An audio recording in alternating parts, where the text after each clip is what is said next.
ஓம் ஸ்ரீ குருப்யோ நமக. நன்றாக குருவாழ்க, குருவே துணை.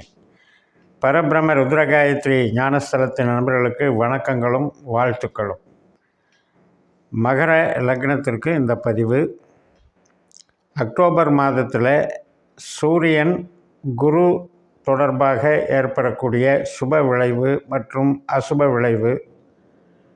துளாராசியில் சூரியன் சஞ்சரிக்கும்போது கும்பராசியில் இருக்கக்கூடிய சனியோடு கொள்ளக்கூடிய சுப விளைவு.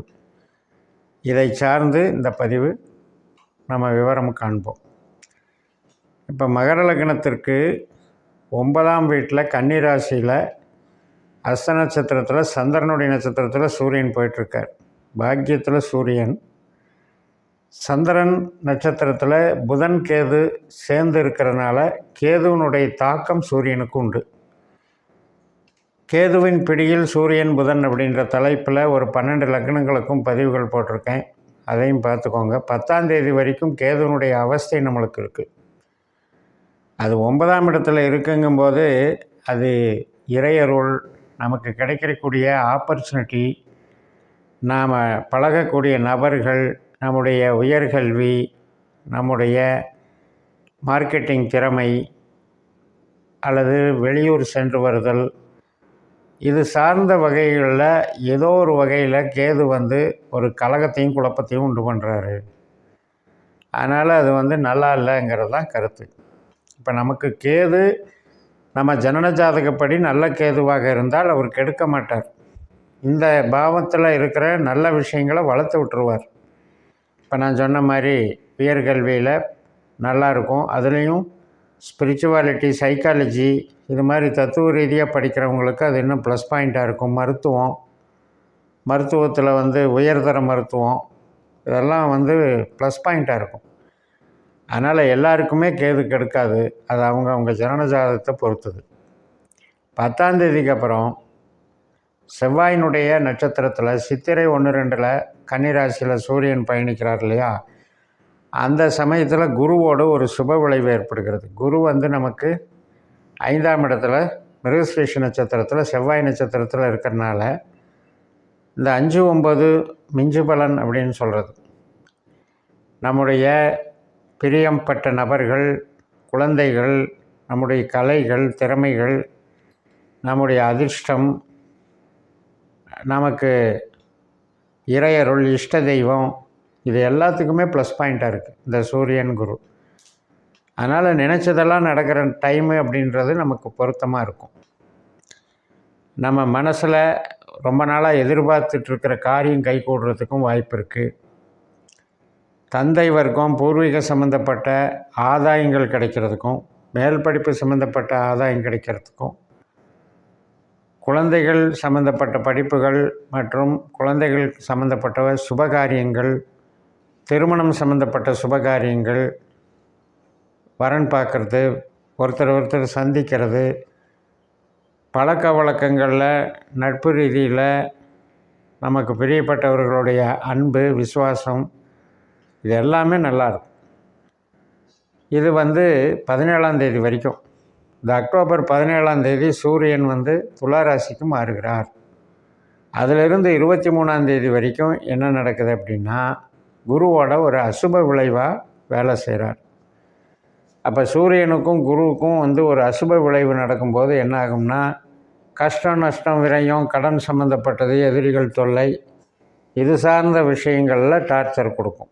ஏற்கனவே நடந்துக்கிட்டு இருக்கிறவங்களுக்கு அது அதிகமாக இருக்கும். புதுசாக ஏதாவது முயற்சி பண்ணுறவங்களுக்கு புதுசாக ஒரு திட்டங்கள் வகுத்து செயல்படலாம். தொழில் ரீதியாக ஒரு புது தொழில் நடத்தலாம். அந்த மாதிரியெல்லாம் செயல்படுறவங்களுக்கு அது ஒரு தடைகளை கொடுத்துரும். இந்த காலகட்டம், அந்த 7 நாள் தான் அது அசுப விளைவு. 17லேருந்து 23 வரைக்கும். 23ஆம் தேதியிலிருந்து உங்களுக்கு நவம்பர் 5ஆம் தேதி வரைக்கும் 13 நாட்கள் சூரியன் சுவாதி நட்சத்திரத்தில் போகிறார்.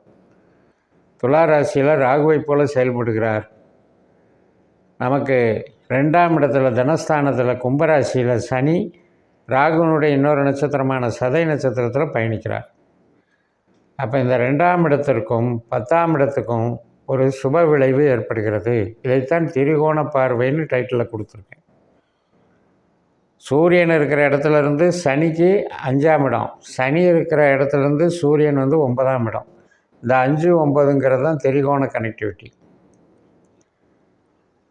அந்த வகையில் நமக்கு பண வருவாய், செய்கிற தொழில், முதலீடு, வளர்ச்சி, அந்த தொழிலில் ஏற்படக்கூடிய டிமாண்டு, டெவலப்மெண்ட்ஸு சிறப்பாக இருக்கும். அதை நல்லா பயன்படுத்திக்கலாம். நம்ம பேசினாலே அதுக்கு ஒரு அங்கீகாரம் இருக்கும், மரியாதை இருக்கும். கட்டுமானத்துறை, கட்டடத்துறை மற்றும் இயந்திர வகை, இரும்பு சம்பந்தப்பட்ட வியாபாரம், ஸ்கிராப்பு, சுகாதாரத்துறை, பொதுநல நிகழ்ச்சிகள், இதெல்லாம் நம்ம நினைக்கிறத விட பிரம்மாண்டமாக நமக்கு டெவலப்மெண்ட் ஆகும். இப்போ செஞ்சிட்ருக்கிற தொழிலில் டிமாண்ட் அதிகரிக்கும், பணவரவு நல்லாயிருக்கும். சர்வீஸ் ஓரியன்ட் தொழில் மற்றும் கவர்மெண்ட்டு சம்மந்தப்பட்டது, கவர்மெண்ட் அதிகாரிகள் அல்லது நாம் ப்ரைவேட்டில் ஒரு பெரிய பொறுப்பு எடுத்துக்கிட்டு அந்த குறிப்பிட்ட ஒரு வேலைக்கு சர்வீஸுக்கு இன்சார்ஜாக இருந்து செயல்படுறது, இதெல்லாம் டெவலப்மெண்ட்டு நல்லா நடக்கும். ஆனால் என்ன அப்படின்னா, நமக்கு சூரியன் அட்டமாதிபதி, நம்ம லக்னாதிபதி சனிக்கு அவர் எதிரி. அப்போ சனிக்கும் சூரியனுக்கும் இருக்கிற இந்த இயல்பிலேயே இருக்கிற பகைத்தன்மையினால் இந்த தொழில் பலத்தை வளர்ச்சி பண்ணி கொடுத்தாலும் கூட அதில் ஏதோ ஒரு வகையில் ஒரு டென்ஷனை உருவாக்கிட்டுருக்கும். அதாவது போக்கு, நடைமுறையில் இருக்கக்கூடிய அந்த ஸ்டைலு, அது ஒன்று ரசிக்கிற மாதிரி இருக்கா, நம்ம மகிழ்ச்சி அடைகிற அளவுக்கு அது நமக்கு கௌரவத்தை கொடுக்குதா அப்படின்னெல்லாம் பார்க்கும்போது இந்த 2 பேருக்கு இடையில் போட்டி நடக்கும், சூரியனுக்கும் சனிக்கும். அதனால் என்னாகும், கூட நம்ம கீழே வேலை பார்க்குறவங்களால அவங்களுடைய பிஹேவியர் நமக்கு பிடிக்காமல் இருக்கும். நமக்கு மேலதிகாரிகள் லைனில் இருக்கிறவங்க அவங்களுடைய ஒரு பேச்சுவார்த்தைகள், பழக்க வழக்கங்கள், ஒரு குணாதிசயங்கள் நமக்கு பிடிக்காமல் இருக்கும். இது சார்ந்து தான் இந்த குழப்பம் உண்டாகுமோ ஒழிய பண வரவில் தடை பண்ணாது, தொழில் பலத்தை குறைக்காது. அதனால் இது நல்ல காலகட்டம், இதை நல்லா பயன்படுத்திக்கலாம்.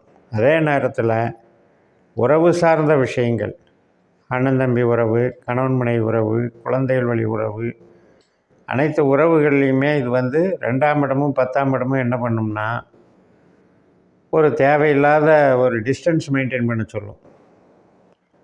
நான் சொல்கிறத நீங்கள் செய்கிறதில்ல, நான் கேட்குறபடி நீங்கள் நடந்துக்கிறதில்ல. அதனால் ஒரு ஈர்ப்பு இல்லாமல், ஒரு ஆர்வம், பழகக்கூடிய ஆர்வம் இல்லாமல் நடந்துக்கிற உறவுகளில் பலவீனத்தை ஏற்படுத்தும். நம்ம பேசினாலே அவங்களுக்கு ஏதோ ஒரு டென்ஷன் ஆகிற மாதிரி இருக்கும், பேச்சே பிடிக்காது. நம்முடைய செயல்பாடுகள் அவங்களுக்கு ரொம்ப ஆணவ செயல்பாடாக தெரியும், அதீதமாக ஒரு டாமினேட் பண்ணுற மாதிரி தெரியும். அதை ஒரு குறையாக வச்சுக்கிட்டு இணக்கமாக நடந்துக்க மாட்டாங்க உறவுகள். ஸோ 2 விதத்தில் நம்ம பார்த்துக்கணும். அகம் சார்ந்து நல்லா இல்லை, அதிருப்தியாக இருக்குது, புறம் சார்ந்து நல்லா இருக்குது, பொருளாதார பலத்தை கொடுக்குதுங்கிற வகையில் இந்த திரிகோண பார்வையை நீங்கள் எடுத்து பயன்படுத்துங்க. இந்த சேனலை சப்ஸ்கிரைப் பண்ணி ஷேர் பண்ணுங்கள். உங்கள் தனிப்பட்ட ஜாதக பலாபலன்களை என்னுடைய வாட்ஸ்அப் நம்பரில் தொடர்பு கொண்டு 12 பாவ உபநட்சத்திரங்களை அதிகாரிகளாக கண்டுபிடிச்சி கோச்சாரத்திலையும் திசாபுத்தி பலன்களையும் நம்ம ஆய்வு பண்ணி, நாம் கேள்விக்கு நம்மளுடைய எதிர்பார்ப்புக்கும் எந்த அளவுக்கு துல்லியமாக இந்த ஜோதிடம் செயல்படுதுங்கிறத நீங்கள் கண்கூடாக பார்த்து பலன் பெறுங்கள் என்று கூறி உங்களிடமிருந்து விடைபெறுகிறேன். உங்கள் JMS. நன்றி, வணக்கம்.